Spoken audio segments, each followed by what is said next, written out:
เธอทำไมยอมจำนนต่อเขา เขาเป็นคนไม่ดีจริงๆ แต่เธอกลับเลือกเขามาแท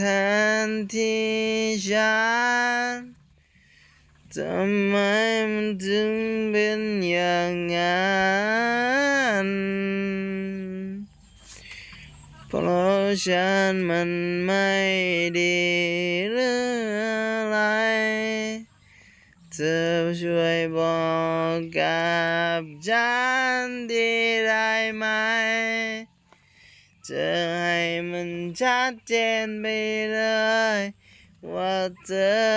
นั้นเลือกเขา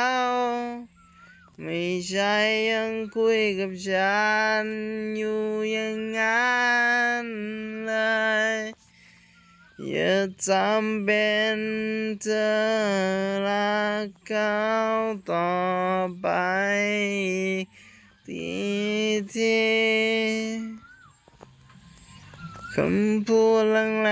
งๆหลายๆที่เธอทำลายกันมามันมากพอแล้วที่ฉันจะเลิกกับเธอสักที